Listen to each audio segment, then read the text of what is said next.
What's up? Welcome to Rent and Go. I'm Cody Goggin. I'm surrounded by movies. I'm just going to pick out a few and we're going to talk about them a little bit. If you see one you want me to talk about next time, let me know. I just might. Let's see what we can get up to today. All right, we're getting it started off with an entire series of movies. Normally I just talk about one at a time. I've done series before, and this is one I really want to talk about the whole thing. The Hatchet movies. Now, these are created and directed by filmmaker Adam Green. They're kind of independent movies, but kind of not. And basically what they are is he was really inspired by movies like Halloween and Friday the 13th. And he created this character, Victor Crowley, who lives in the swamp, who's kind of like Jason Voorhees. These movies are kind of like Friday the 13th. But they're very funny. They're very over the top, very gory. This is Hatchet 1.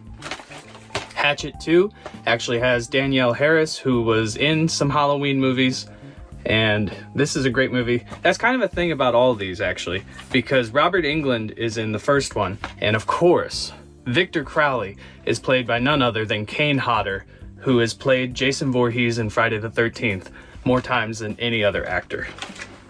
Now, this is Hatchet 3.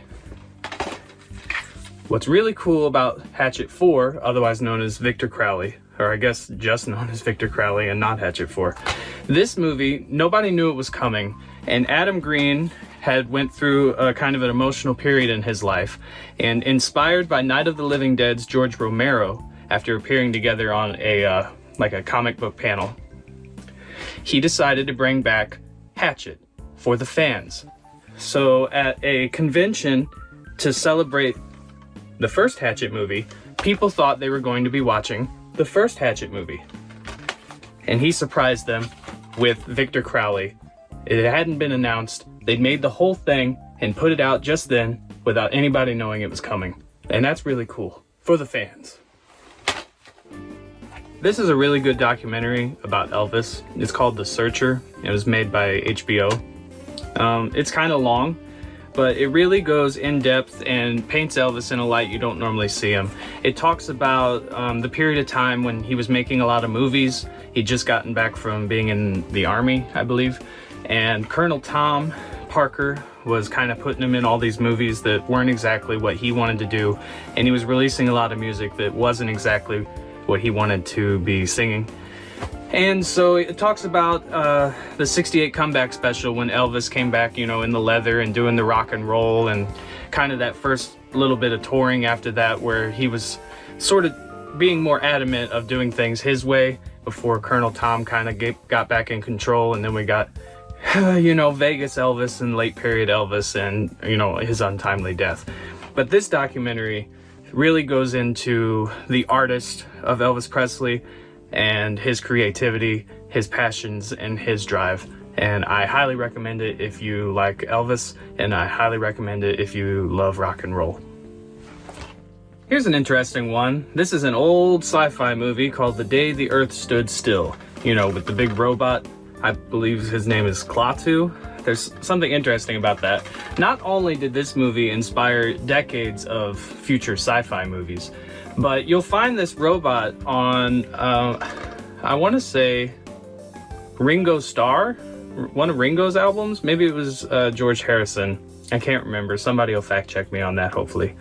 But you'll find this on one of the Beatles solo albums, and it created a lot of intrigue because there's a band named Klaatu, who at one time people thought were the Beatles reuniting after they broke up under another name, as sort of like trying to hide who they were, but still making new music together. Now, of course, this is probably not true, but it's interesting because this is Klaatu the robot, and it is on one of the Beatles solo albums, and then you have the band named Klaatu, who people thought were the Beatles. So, it's one of those things. It all ties together. This is a good movie, besides all of that. Nicolas Cage has recently came out and said that he doesn't think that National Treasure 3 will be happening, and that his sort of big A Hollywood pictures are probably not a thing anymore. That's unfortunate because I really love the National Treasure movies. I saw these as a kid. Sean Bean's in one of these, the first one, and These are really just a lot of fun. They're kind of like Indiana Jones, but they're a little different. I love the history. At the time, I was a big like history buff kid, which I guess is maybe weird, but I love these movies. I think both of them were really good. First one's better. First ones are always better, I guess. But I was really hoping there'd be a third one way back then. I've been hoping all this time, and I'm disappointed to hear that it's maybe not going to happen. National treasure. They're good. So what we're going to talk about to end the episode today is Suburban Commando, starring Hulk Hogan, Christopher Lloyd, and Shelley Duvall.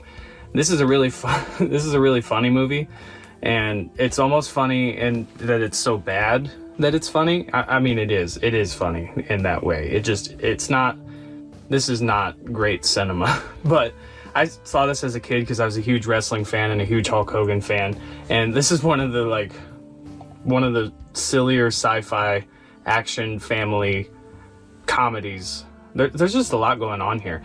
The Undertaker is in this for a few seconds, and they give him this really high-pitched voice, and so in hindsight, this is like before he was the Undertaker. In hindsight, it's hilarious because he's got this super high-pitched voice, and you know, usually it's rest in peace. Not in Suburban Commando, it's not.